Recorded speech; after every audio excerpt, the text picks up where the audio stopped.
Alright, चलो now third chapter से शुरू करें, which is comparative and common size statement. जब हम comparative and common size statement इस चैप्टर के बारे में बात करेंगे, we need to know that जो बुक्स ऑफ अकाउंट्स हमारी होती है, इन बुक्स ऑफ अकाउंट्स को हम यूज़ करते हैं फॉर इंटर फर्म कंपेरिजन या फिर इंट्रा फर्म कंपेरिजन। जब हम इंट्रा फर्म कंपेरिजन की बात कर रहे हैं तो यहाँ पे हम कंपेयर कर रहे हैं किसी एक बिजनेस के प्रेजेंट परफॉर्मेंस को to the previous year's performance. ठीक है, तो इसमें जब हम कंपेरेटिव स्टेटमेंट की बात करेंगे, आप यहाँ देखना चाहते हो कि आपका प्रीवियस ईयर का जो डेटा है उसके कंपैरिजन में जो करंट ईयर का डेटा है उसमें कितना चेंज आया। अब ये जो चेंज आपका होगा, ये दो टर्म्स में हमें मेजर करना है। सबसे पहले एब्सोल्यूट टर्म्स में चेंज हमें मेजर करना है, और फिर उसको हम लोग एक रिलेटिव टर्म में कन्वर्ट करेंगे। जब मैं यहाँ पे एक एग्जांपल के तौर पे आपको बताता हूँ कि सपोज़ मैं ऐसा कहता हूँ कि मेरे सेल्स की वैल्यू जो थी वो प्रीवियस ईयर में जो है वो 10 लाख थी। करंट ईयर में अगर मेरी इसकी वैल्यू 15 लाख हो गई है तो मेरी सेल्स बढ़ी कितने से? 5 लाख। अभी 5 लाख के लिए मैंने किया क्या? Current year minus previous year किया, तो इससे मुझे मिला क्या? मेरा 5 लाख। अब अगर मुझे इसको कन्वर्ट करना है इनटू अ रिलेटिव टर्म, मतलब इसको मैं परसेंटेज चेंज के फॉर्म में स्टडी करूँगा, एंड इसका परसेंटेज चेंज निकालने के लिए मुझे क्या करना पड़ेगा? 5 लाख, जो मेरे लिए क्या है? मेरा एब्सोल्यूट चेंज। इसको मैं डिवाइड करूँगा by my previous year value, जिसकी वैल्यू कितनी थी? 10 लाख, इधर वाली वैल्यू, इनटू क्या करने का? 100 करने का। तो ये 1/2 हो जाता है और ये 50 हो जाएगा। इसका मतलब मेरा परसेंटेज चेंज जो है वो कितना हो जाएगा? 50%। तो अब जब मैं कंपेरेटिव स्टेटमेंट बनाता हूँ तो कंपेरेटिव स्टेटमेंट मेरे बैलेंस शीट के लिए भी बन सकता है और साथ साथ इनकम स्टेटमेंट के लिए भी बन सकता है। तो depending on whatever information is given to me, अगर मुझे बैलेंस शीट का इन्फॉर्मेशन गिवन है और बैलेंस शीट से मुझे कंपेरेटिव बैलेंस शीट बनाने को कहा जाए तो भी सेम फॉर्मेट फॉलो करना है, और अगर कंपेरेटिव पीएनएल ढूंढने को कहा जाए तो भी मुझे सेम फॉर्मेट फॉलो करना है। फॉर्मेट में हमें ध्यान क्या रखना है कि पहले तो हमें कंसिडर क्या करना है? प्रीवियस ईयर, उसके बाद कौन सा ईयर? Current year.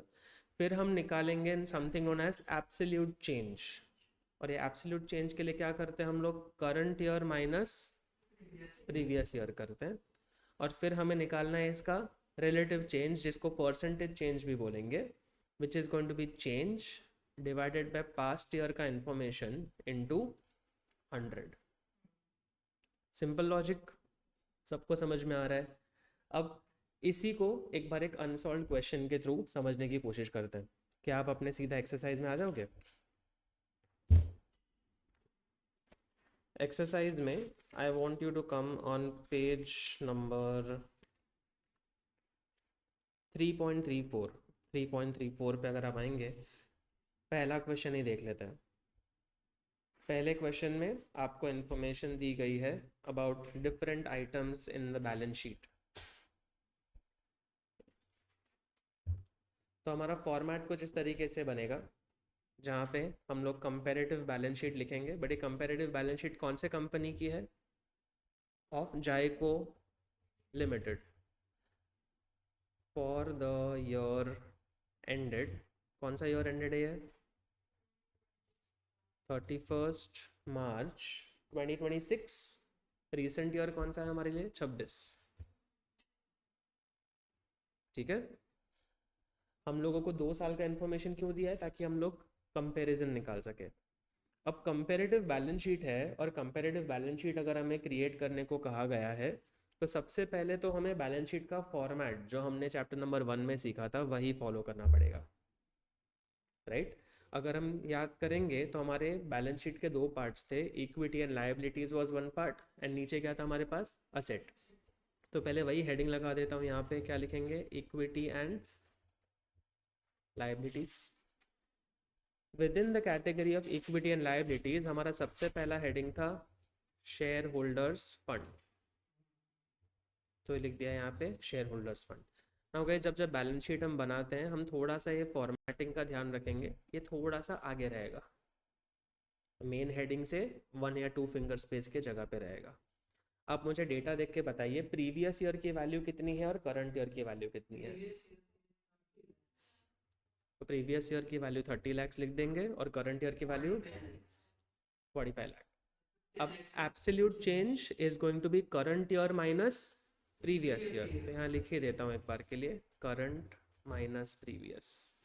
ये आप अपने रेफरेंस के लिए लिखेंगे, you will not be writing this in your answer sheets, okay. Compulsory previous year ही आना चाहिए, ठीक है। तो यहाँ पे क्या करेंगे, 45 लाख माइनस 30 लाख, तो 15 लाख आ गया। अब परसेंटेज चेंज के लिए कैसे निकालते हैं, change divided bye previous year into, मतलब ये 15 लाख को मैं डिवाइड करूंगा किससे, 30 लैक्स, और मल्टीप्लाई किससे करूंगा, 100 से, तो 50% आ जाएगा। वैसे ही फॉर्मेट में अगर हम देखने जाए तो आपको नॉन करंट लाइबिलिटी दिया है, तो हमारा सेकंड हेडिंग होता है ये नॉन करंट लाइबिलिटी। इसमें भी वैसे ही स्पेसिंग मेंटेन करेंगे, प्रीवियस ईयर की वैल्यू 15 लाख, करंट ईयर की वैल्यू भी 15 लाख, तो कोई चेंज तो है ही नहीं, तो परसेंटेज चेंज भी 0 हो जाएगा, ठीक है।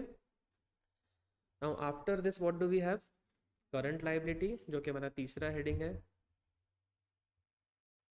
Current liability. यहाँ पे भी स्पेसिंग दे देते हैं, वैल्यू कितनी थी पहले 5 लाख, अब कितनी हो गई है, तो चेंज कितना हो गया 10 लाख, और परसेंटेज चेंज जो है वो 200% हो जाएगा, क्योंकि डबल हो गई है वैल्यू, ठीक है। 10 लाख बाई 5 लाख इंटू 100। अब बैलेंस शीट में टोटल भी तो करना होता है हमें, तो यहाँ लिख देंगे टोटल, टोटल में इधर का टोटल 50 लाख आ जाएगा, इधर का टोटल 75 लाख आ जाएगा।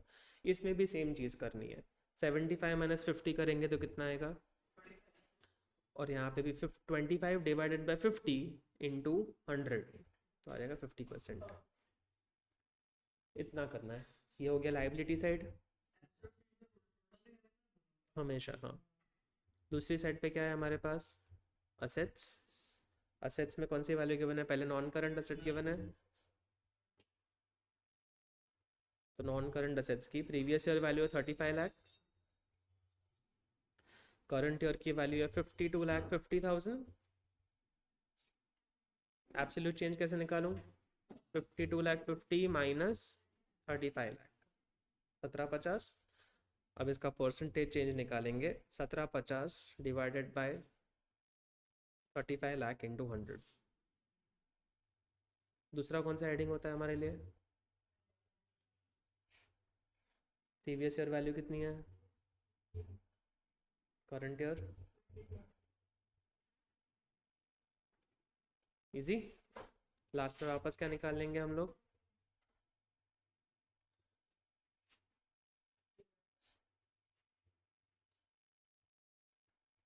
सॉरी,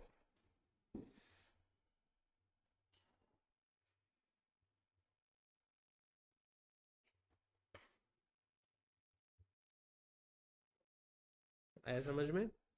इस तरीके से एक बार लिख लीजिए, ये आपका क्वेश्चन नंबर 1 है कंपेरेटिव बैलेंस शीट का।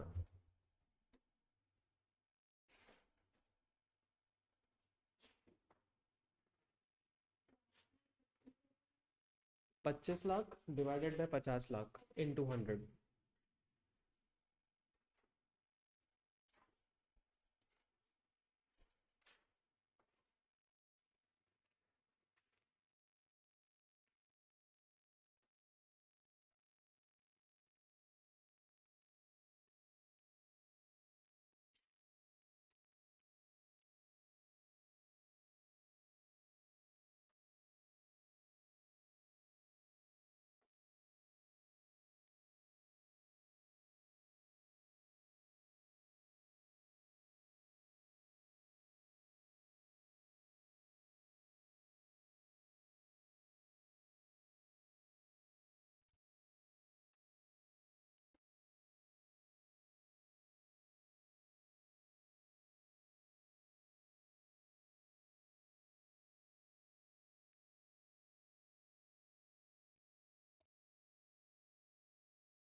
फर्स्ट क्वेश्चन हो जाने के बाद हम क्वेश्चन नंबर 3 पे जाएंगे।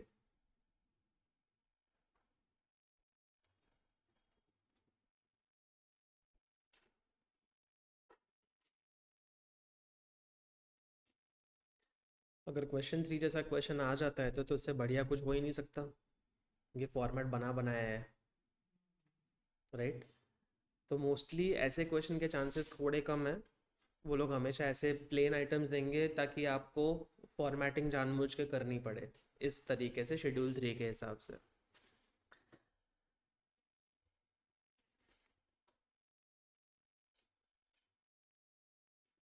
वन हो गया सबका।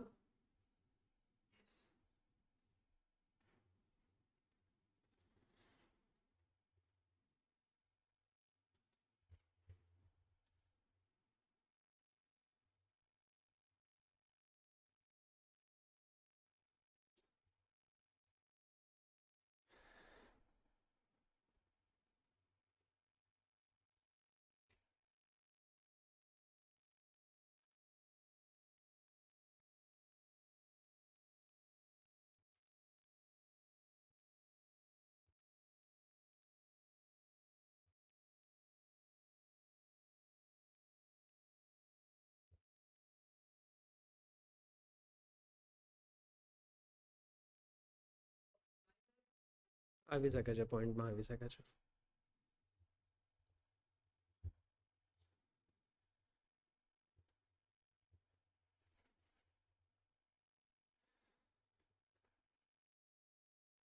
थर्ड केस में हम लोग पहले तो क्वेश्चन कॉपी कर लेंगे पूरा।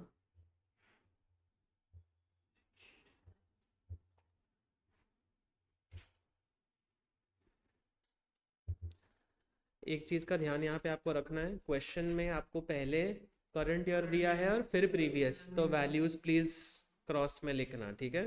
ये वैल्यूज़ लिखने में गड़बड़ मत करना।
थर्ड क्वेश्चन में भी सबसे पहले तो सिर्फ डेटा कॉपी कर लेना था। इसमें सिर्फ एक जगह जहाँ पे गड़बड़ आपकी हो सकती है वो ये है कि आप ईयर्स उल्टे ले लो, बट अगर उल्टे ले लिए तो फिर सारे मार्क्स चले जाएंगे, कोई भी मार्क मिलेगा नहीं, ज़ीरो हो जाएगा फिर। तो प्लीज़ इसीलिए एरर मत करना। इंश्योर कि आप पहले प्रीवियस ईयर या फिर 2025 का डेटा लिखें और फिर करंट ईयर 2026 का डेटा लिखें। डेटा लिखने में प्लीज़ मिस्टेक मत कीजिएगा। अब एब्सोल्यूट चेंज कैसे निकालेंगे? 15 लाख माइनस 10 लाख करके which is current year minus previous year. यही सेम तरीके से सारे वैल्यूज़ का डेटा में चेंज निकलेगा आपका।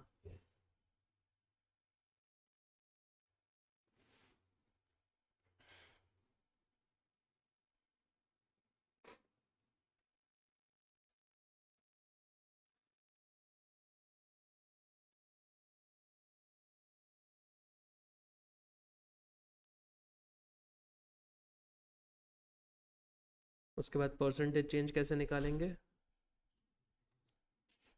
5 लाख डिवाइड बाय क्या करूँ? 5 lakh divided bye 10 lakh which is previous year का वैल्यू इनटू 100।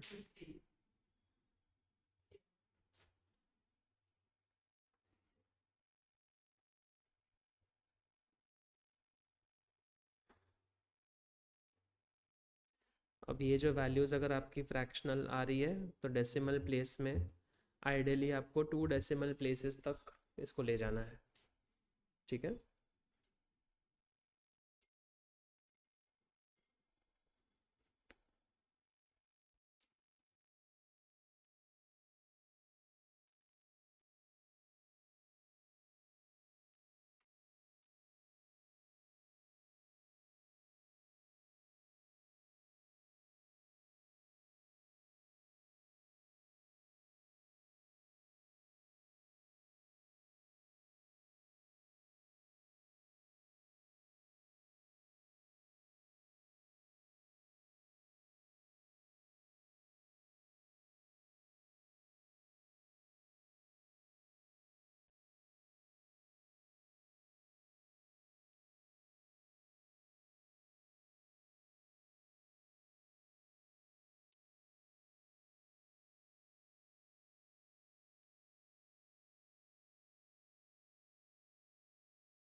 के बाद हम लोग जो है वो 7th क्वेश्चन पे आएंगे। ठीक है।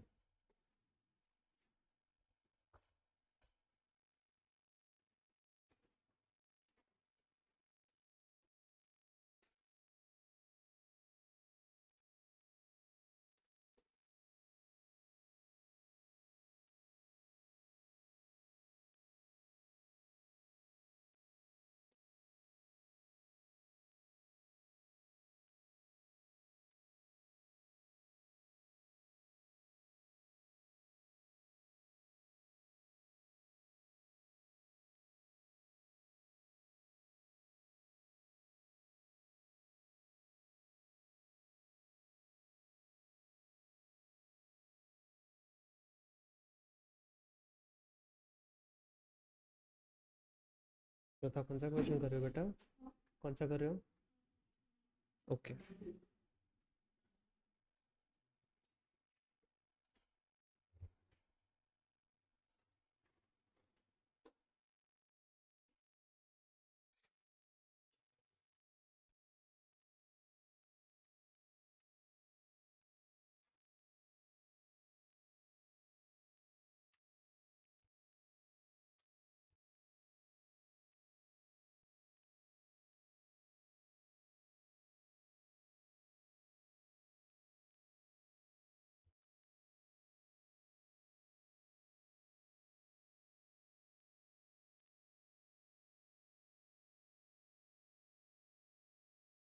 सबका थर्ड हो गया।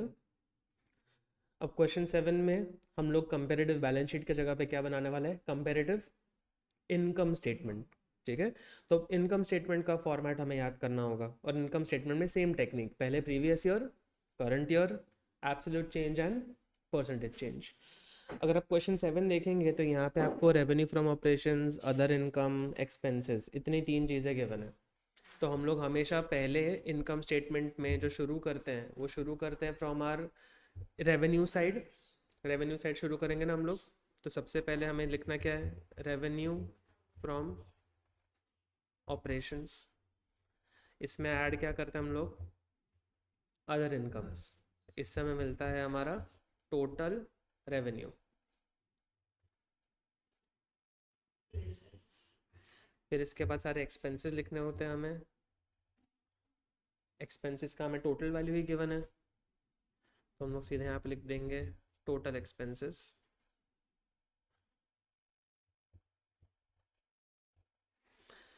टोटल एक्सपेंसेस को रेवेन्यू से हटाने के बाद हमें मिलता क्या है? Profit before tax.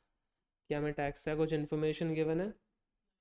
तो प्रॉफिट आफ्टर टैक्स निकालने का कोई सेंस नहीं बनता, तो हम यहाँ पे रोक देंगे इसको। ठीक है, तो इतना हमारा जो है वो कंपेरेटिव स्टेटमेंट बनेगा। प्रीवियस ईयर का इन्फॉर्मेशन मतलब 2025 का डेटा लिखना है आपको, जिसमें वैल्यू 20 लाख है रेवेन्यू फ्रॉम ऑपरेशंस की। तो आपका टोटल रेवेन्यू जो है वो 24 लाख बन जाता है। एक्सपेंसेस की डेटा हमें गिवन है, 12 लाख का एक्सपेंसेस है, तो profit before tax would be 24 lakh minus 12 lakh which is 12 lakh again. Revenue minus expense bracket में लिख देता हूँ। करंट ईयर के फिगर्स में 30 लाख्स है RFO, revenue from operations. 3 lakh 60 is for other income. 33 lakh 60 is the total revenue. इसमें से 21 लाख का एक्सपेंस अगर माइनस कर देते हैं तो 12,60,000 रुपये का प्रॉफिट बिफोर टैक्स आता है। ये हम लोगों ने डेटा कंप्यूट कर लिया। फिर वही percentage change and absolute change वाली बातें हैं। एब्सोल्यूट के लिए क्या करेंगे? Current year minus previous year. यहाँ पे नेगेटिव जा रहा है तो परसेंटेज भी अब नेगेटिव में लिखेंगे। अदर इनकम की अगर हम बात कर रहे हैं तो पहले ये 4 लाख था, अब ये 360 है, तो करंट ईयर की वैल्यू इज लेस, तो एब्सोल्यूट चेंज नेगेटिव में आएगा, वो चलता है।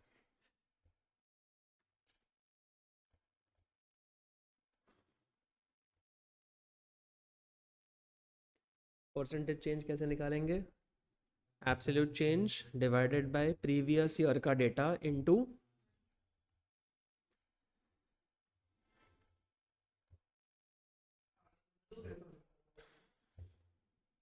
Whole numbers. अच्छा है तो वांधो नहीं आवे। फ्रैक्शनल वैल्यूज जब जाती है तब थोड़ा दिक्कत पड़ता है, बाकी नहीं।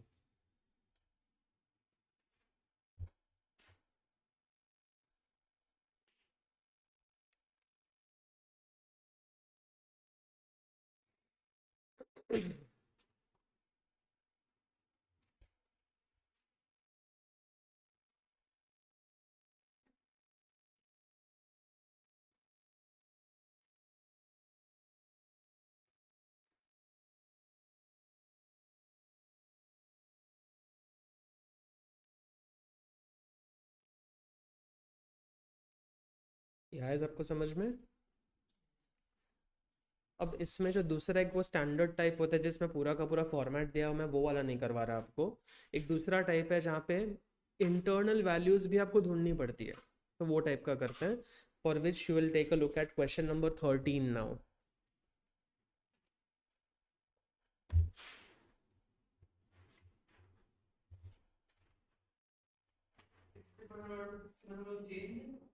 ना, ये 60% जो वैल्यू है is basically a value of a particular item given in the income statement itself. हाँ, 15 लाख ना 60% ये रहता है। तो कंपेरेटिव इनकम स्टेटमेंट ही बोला है। और यहाँ पे ईयर क्या लगाएंगे? 17 लगाऊं या 18 लगाऊं?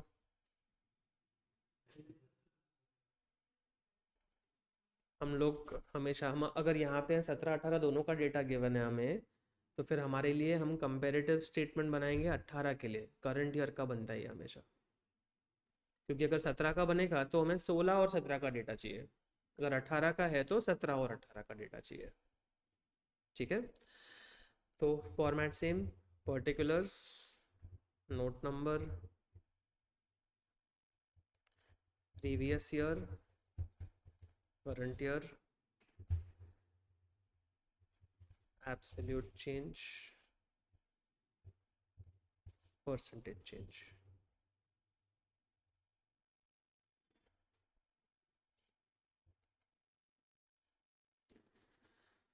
क्वेश्चन में देखेंगे हमें रेवेन्यू फ्रॉम ऑपरेशंस गिवन है, तो रेवेन्यू फ्रॉम ऑपरेशंस लिख देंगे। प्रीवियस ईयर की वैल्यू ज़रा बताइए कितनी आ रही है? करंट ईयर की? ठीक है, क्या हमारे पास कोई अदर इनकम है? क्वेश्चन में दिया है ना अदर इनकम। अब अगर हम लोग देखने जाए, पहले हम लोग प्रीवियस ईयर की बात कर रहे हैं, तो 10 लाख के नीचे अगर आप देखोगे तो लिखा है other income is 50% of revenue from operation. तो कितना हो जाएगा वो? 10 लाख का 50% विच इज़ 5 लाख। वैसे ही यहाँ पे 15 लाख का कितना परसेंट? 60, तो 9 लाख हो जाएगा वो। अब आपका revenue from operation and other income को जोड़ के आपको क्या मिल जाता है? You get total revenue. इसका 15 लाख आ रहा है और इसका 24 लाख आ रहा है।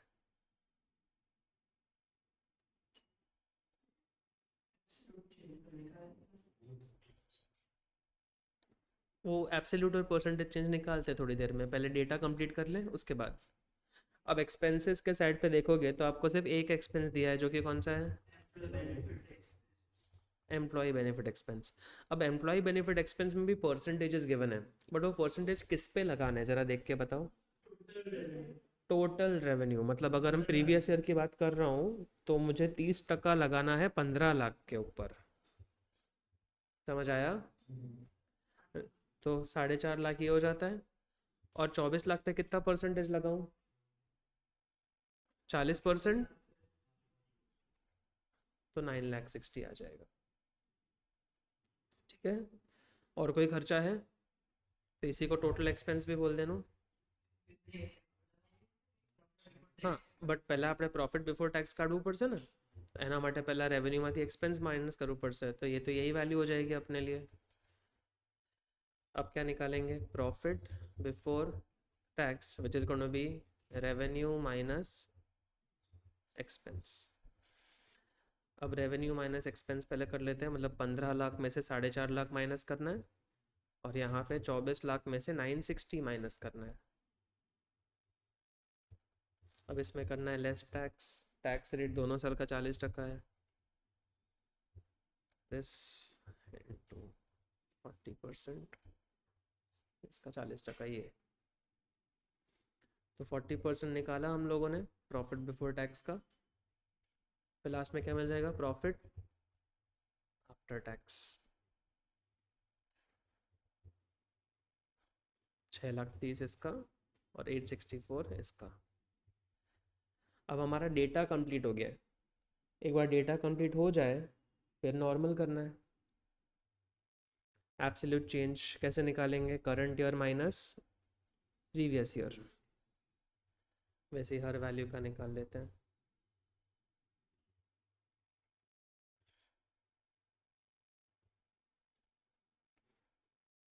और परसेंटेज कैसे निकलेगा? Absolute change divided bye previous year into 100।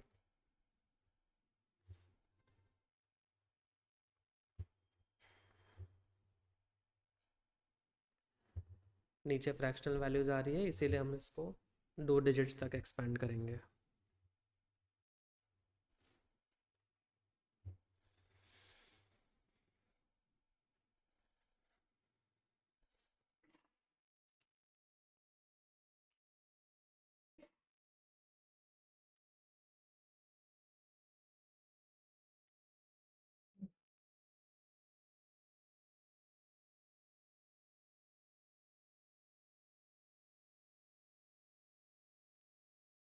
अब कंपेरेटिव के केस में एक लास्ट क्वेश्चन करेंगे विच इज़ क्वेश्चन 14, फिर हम लोग कॉमन साइज पे शिफ्ट होंगे। ठीक है, तो कंपेरेटिव में क्वेश्चन 14 पे आ जाते हैं सब लोग।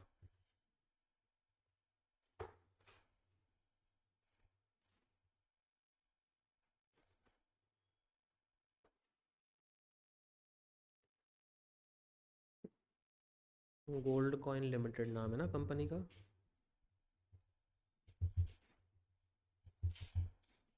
और ये और क्या है? 26।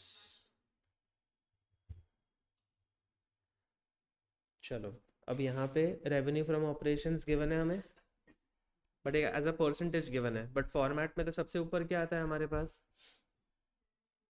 तो वो यहाँ पे लिख ही देंगे रेवेन्यू फ्रॉम ऑपरेशंस। क्या हमारा अदर इनकम नाम की कोई चीज़ है कि अदर एक्सपेंस दिया है क्वेश्चन में? तो अदर इनकम तो कुछ है नहीं, तो जो भी हमारा रेवेन्यू फ्रॉम ऑपरेशन होगा वही हमारा टोटल रेवेन्यू बन जाएगा, आया ना। अब एक्सपेंसेस साइड पे देखने जाएंगे तो एक्सपेंसेस में क्या क्या है हमारे पास, कॉस्ट ऑफ मटेरियल कंज्यूम दिया है, और कौन सा खर्चा है, अदर एक्सपेंसेस। इनको ऐड करने से क्या मिल जाएगा हमें, टोटल एक्सपेंस मिल जाएगा। फिर इसके बाद क्या ढूंढ पाएंगे हम लोग, प्रॉफिट बिफोर टैक्स, इसमें से लेस क्या करेंगे, टैक्स, और फिर मिलेगा प्रॉफिट आफ्टर टैक्स। इतना हमें समझ में आता है। अब out of all these values हमें जो वैल्यूज़ गिवन है वो सिर्फ और सिर्फ कॉस्ट ऑफ मटेरियल कंज्यूम के गिवन है, तो पहले वो वैल्यूज़ लिख देते हैं। Cost of material consume previous year की वैल्यू कितनी है, करंट ईयर की वैल्यू 1344, ठीक है। अब नीचे लिखा है revenue from operation is 125% and 200% of cost of material consume. अब किसी भी वैल्यू को का 200% निकालने के लिए इंटू 200 डिवाइड बाय 100 करते हैं, बराबर। तो यहाँ पे 6 लाख का इंटू क्या करूँ, इंटू डिवाइडेड बाय, तो 12 लाख हो गया। वैसे यहाँ पे क्या करूँगा, 13,44 इंटू 125 डिवाइडेड बाय, समझ आया, राइट। तो अभी ये जो मैंने वैल्यूज, ये जो कैलकुलेशन हमने किया है ना, वो आप प्लीज़ एक ब्रैकेट में बता दीजिएगा, ताकि आप एग्जाम से पहले जब नोटबुक रेफर करो तो पता होना चाहिए कि क्या हो रहा है, ठीक है।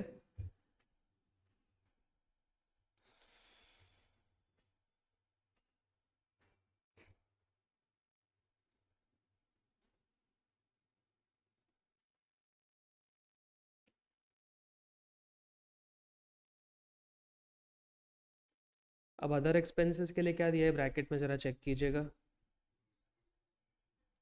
ऑपरेटिंग रेवेन्यू मतलब क्या, रेवेन्यू फ्रॉम ऑपरेशंस हुआ ना। तो अब यहाँ पे 12 लाख का कितना परसेंट गिनना है मुझे, 10% इंटू 10/100। तो और इस केस में भी 16,80,000 इंटू 10/100, 1,68,000। फिर इससे हमें मिल जाएगा हमारा टोटल एक्सपेंस। फिर प्रॉफिट बिफोर टैक्स निकालने के लिए टोटल रेवेन्यू में से टोटल एक्सपेंस माइनस करेंगे। फिर इस वैल्यू का कितना परसेंट टैक्स रेट है, 50, मतलब आधा अमाउंट इसका निकालना है, 240। 240 मिल जाएगा आपका प्रॉफिट।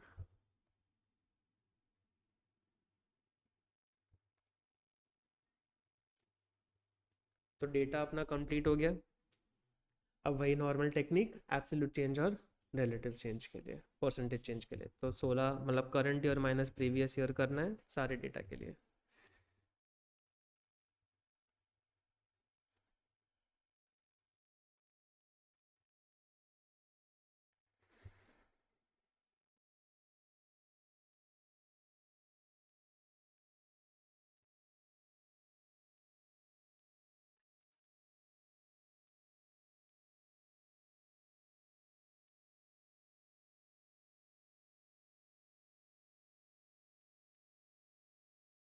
आप 4 मार्क्स है,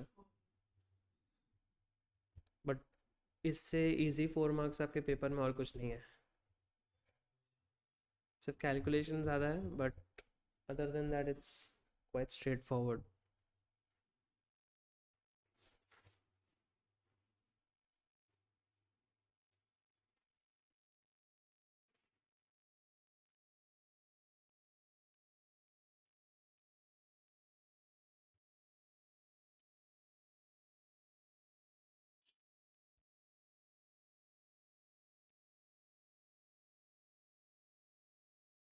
कंपेरेटिव आए तो प्लीज़ क्वेश्चन में हमेशा कंपेरेटिव करना। यूजुअली बोर्ड एग्जाम में क्या होता है, कंपेरेटिव एंड कॉमन साइज दोनों ऑप्शन में देते हैं। मैं हमेशा हाथ जोड़ के रिक्वेस्ट करूँगा, प्लीज़ प्लीज़ प्लीज़ सिर्फ कंपेरेटिव कीजिए, कॉमन साइज मत करना। अभी करेंगे तो आपको पता चलेगा क्यों ऐसा बोला, हमेशा ऑप्शन में होता है। तो कंपेरेटिव ही करना, ठीक है। अब कॉमन साइज में भी सिस्टम हमारा वही है, मतलब डेटा तो एज इट इज कॉपी करना ही है, सिर्फ लास्ट के जो 2 कॉलम है वो बदल जाएंगे, ठीक है। अब कॉमन साइज का मतलब ये है कि हम लोग हमारे बिजनेस को जो है वो अगर किसी और बिजनेस से कंपेयर करना चाहें, let's just say that if you are in the business of textile, तो आप अगर अपने बिजनेस को टेक्सटाइल इंडस्ट्री में किसी और बिजनेस से कंपेयर करना चाहते हो, तो वो कंपैरिजन फेयर नहीं होगा, क्योंकि आपका स्केल ऑफ बिजनेस अलग है और उस कंपनी का स्केल ऑफ बिजनेस अलग होगा। मतलब आपके कंपनी में लेट जैसे 10 करोड़ का कैपिटल लगा है, उस कंपनी में 10,000 करोड़ का कैपिटल लगा है, तो कंपैरिजन फेयर कैसे हुआ। बट अगर हम आपके डेटा को परसेंटेज में कन्वर्ट करें और उनके डेटा को भी परसेंटेज में कन्वर्ट करें, तो क्या कंपैरिजन हो सकता है। वैसे ही इस साल हमारे कंपनी के अंदर 500 करोड़ का कैपिटल लगा था और लास्ट ईयर 350 करोड़ का कैपिटल लगा था, तो वो भी कंपैरिजन फेयर नहीं होगा ना। तो अगर हमें कंपैरिजन करना है तो दोनों ईयर्स का कंपैरिजन परसेंटेजेस में करना पड़ेगा। तो जैसे यहाँ पे हम लोग एक एब्सोल्यूट चेंज और परसेंटेज चेंज निकाल रहे थे, इस केस में हम दोनों लास्ट कॉलम्स कौन से बनाएंगे, परसेंटेज चेंज के, ठीक है, या फिर परसेंटेज वैल्यू आएगी वहाँ पे। अब परसेंटेज, तो परसेंटेज किस चीज़ का परसेंटेज, तो अगर बैलेंस शीट बना रहे हो तो बैलेंस शीट के टोटल का परसेंटेज, और अगर कॉमन साइज इनकम स्टेटमेंट बना रहे हो तो रेवेन्यू फ्रॉम ऑपरेशंस का परसेंटेज।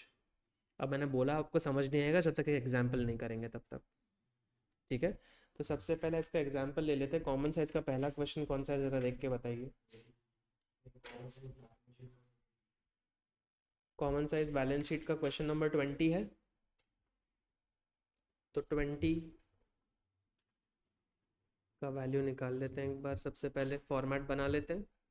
आप हेडिंग दे दीजिएगा कॉमन साइज बैलेंस शीट का।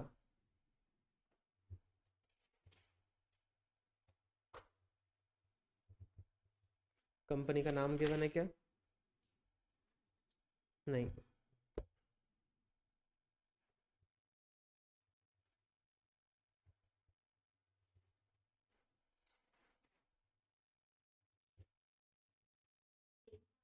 सेम फॉर्मेट बट लास्ट बे कॉलम्स नहीं।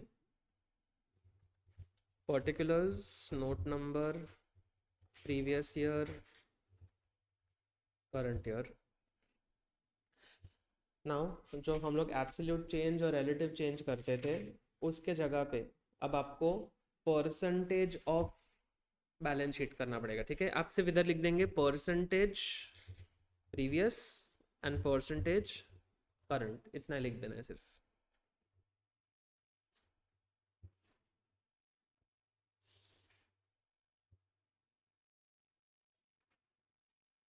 अब डेटा में हमारे पास पहले बैलेंस शीट का फॉर्मेट बनाना पड़ेगा। इक्विटी एंड लायबिलिटीज लिख देते हैं सबसे पहले।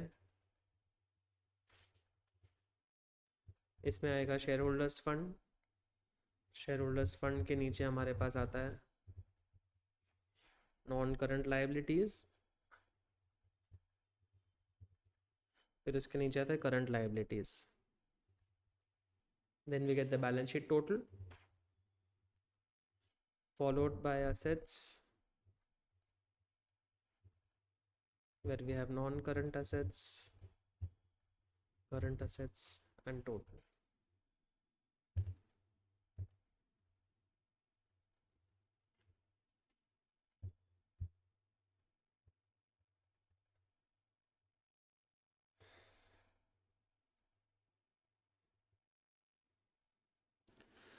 प्रीवियस ईयर की वैल्यूज आप मुझे बताएंगे। पहले क्या है, 3,60,000। पहले क्वेश्चन नंबर लिख देता हूँ यहाँ पे, क्वेश्चन 20। तो 3,60,000 है, followed by that we have 1,80,000 and 60,000। So यहाँ पे टोटल मिल जाएगा 6 लाख का। करंट नॉन करंट एसेट्स के वैल्यू 4,20 और 1,80, टोटल मिल जाएगा 6 लाख। वैसे करंट ईयर की वैल्यूज लिख देते हैं।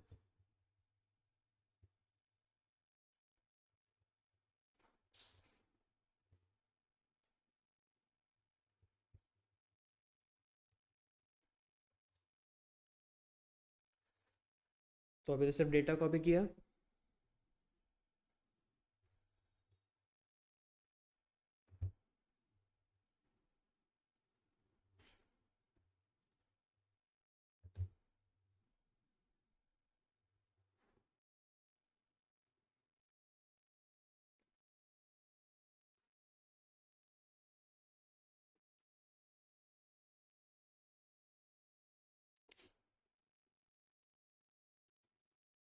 ठीक है, अब इसमें फ़र्क क्या है?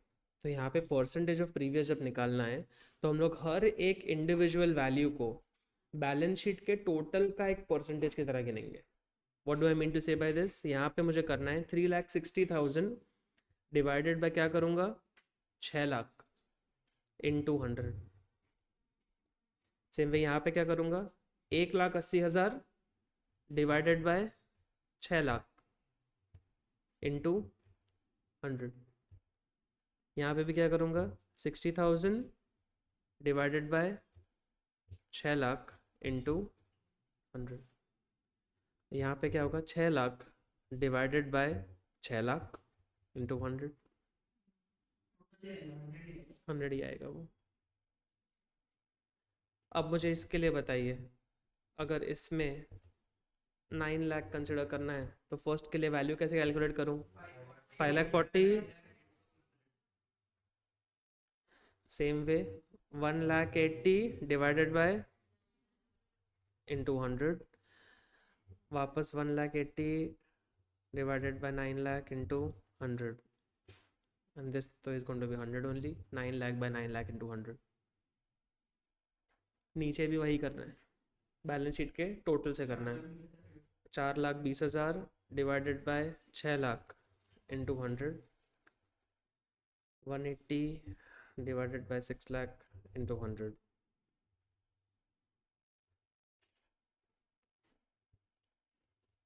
6,30,000 divided by 9 lakh into 100, 2,70,000 divide by 9 lakh into 100।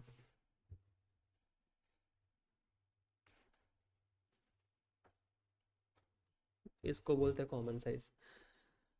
अब कॉमन साइज के केस में एज यू सॉ परसेंटेजेस बहुत ज़्यादा है और 2 बार परसेंटेजेस निकालना है, तो इससे बेटर है कि हम हमेशा कंपेरेटिव अटेम्प्ट करें अगर क्वेश्चन में ऑप्शन आता है तो। ठीक है, बट इसमें भी इवैल्यूएट कर लेने का एक बार। सपोज आपके बैलेंस शीट के टोटल की वैल्यू 10 लाख आ रही है या 1,000 आ रही है, तो फिर परसेंटेज निकालना ईजी हो जाता है क्योंकि वो 0 0 कट जाते हैं। ठीक है, तो एक बार टोटल्स इवैल्यूएट कर लेना, अगर आपको लग रहा है कि टोटल आसान है और परसेंटेजेस बहुत इजीली निकल जाएंगे तो आप वो करना, अदरवाइज ऑलवेज चूज कंपेरेटिव इन प्रायोरिटी।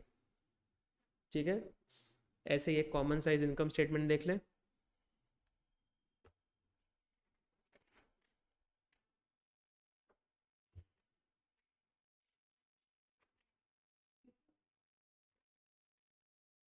क्वेश्चन 25 पे आ जाते हैं।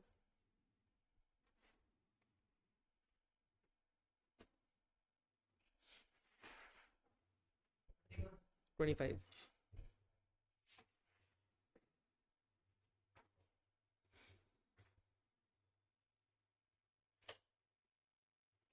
हेडिंग में क्या चेंज कर दोगे, common size income statement, QLM limited.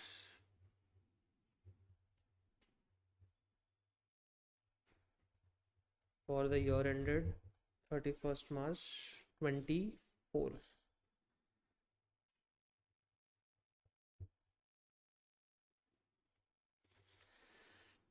अब स्ट्रक्चर में क्या, सबसे पहले क्या लिखना होगा, रेवेन्यू फ्रॉम ऑपरेशंस।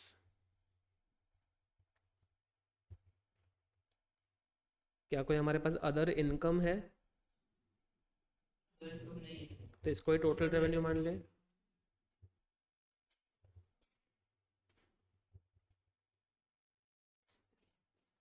एक्सपेंसेस में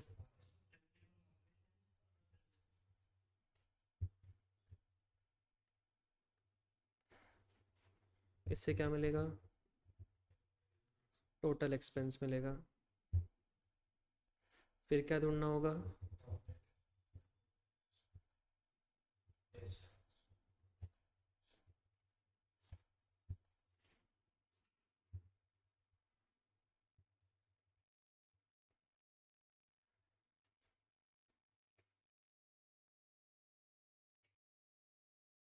वैल्यूज़ भर लेते हैं। प्रीवियस ईयर की वैल्यूज़ पहले में है 40 लाख, यही टोटल भी बन जाएगा। Cost of revenue from operations की अगर हम बात करेंगे,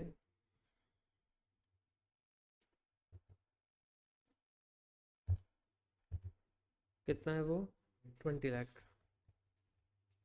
अदर एक्सपेंसेस 4 लाख, तो 24 लाख। प्रॉफिट के लिए हो जाएगा 40 lakh minus 24 lakh which is 16 lakh. Tax rate इसका आधा है, मतलब 8 lakh tax. Profit after tax 8 lakh. वैसे करंट ईयर की वैल्यूज़ भर लेते हैं।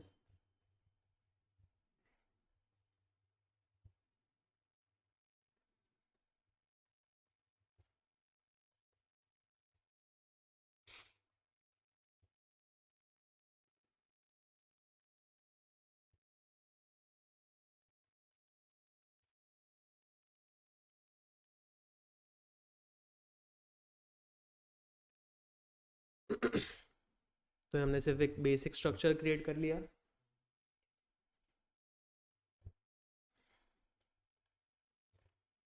अब यहाँ पे जब परसेंटेज गिनते हैं तो रेवेन्यू फ्रॉम ऑपरेशन का परसेंटेज गिनना होता है। बैलेंस शीट पे किसका गिना था, बैलेंस शीट के टोटल का। यहाँ पे किसका गिनना है, रेवेन्यू फ्रॉम ऑपरेशन बोला मैंने कि टोटल रेवेन्यू बोला, रेवेन्यू फ्रॉम ऑपरेशन बोला। तो अगर अदर इनकम दिया हो तो भी हम लोग सिर्फ किसका निकालेंगे, रेवेन्यू फ्रॉम ऑपरेशंस का ही निकालेंगे। समझ आई बात आपको? તમને ક્વેશ્ચનમાં રેવન્યુ ફ્રોમ ઓપરેશન જોડે અધર ઇન્કમ આપી હોય તો ટોટલ રેવન્યુ વધે કે ના વધે? તો પર્સન્ટેજ શેનું કાઢવાનું, ટોટલ રેવન્યુનું कि આરએફઓનું? आरएफओ। जैसे आप एक बार क्वेश्चन 29 देखो टेक्स्ट बुक में। क्वेश्चन 29 में अगर आप देखोगे तो आपका रेवेन्यू फ्रॉम ऑपरेशन कितना है और आपका टोटल रेवेन्यू कितना है। तो जब आप परसेंटेज निकालोगे तो डिनोमिनेटर में 15 लाख आएगा कि 15,60,000 आएगा? 15 लाख आएगा। हमेशा डिवाइड किससे करना है, आरएफओ से करना है, टोटल रेवेन्यू से नहीं। ठीक है, तो अब यहाँ पे ये तो बाय डिफ़ॉल्ट वैल्यू 100 आने वाली है।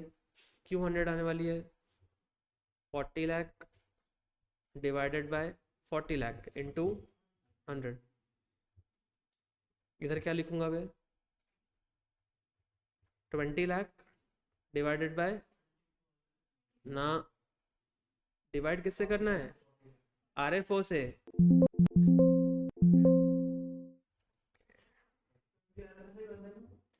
यहाँ पे 20 लाख डिवाइडेड बाय, हाईलाइट क्या किया है, इंटू 100।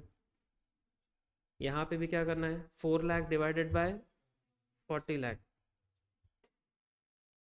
ये भी क्या आएगा, 24 लाख डिवाइडेड बाय। तो जो भी वैल्यू है उसको आप निकाल रहे हो as a percentage of revenue from operations, total नहीं।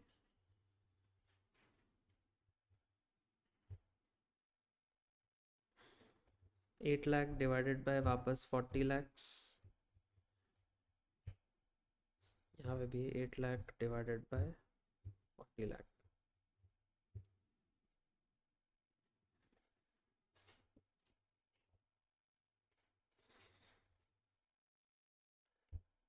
इस केस में बताओ, चलो करंट ईयर के लिए क्या करेंगे, 50 lakh divided bye 50 lakh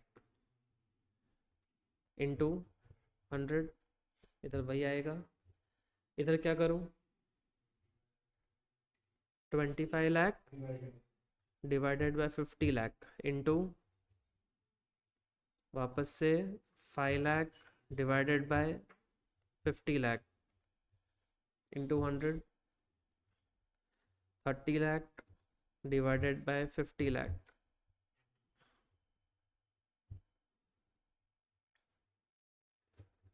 twenty by 50 into 100, 10 by 50 into 100, वापस से 10 बाई 50 इंटू 100।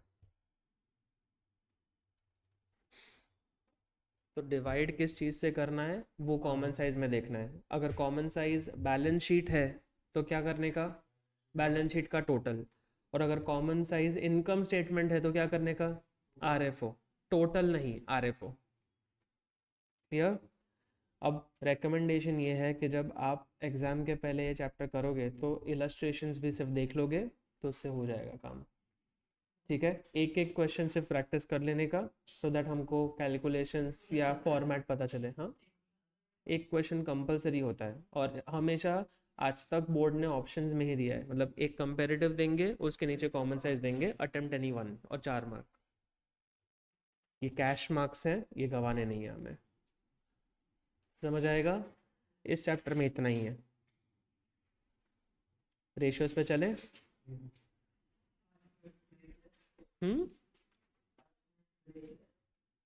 ठीक है।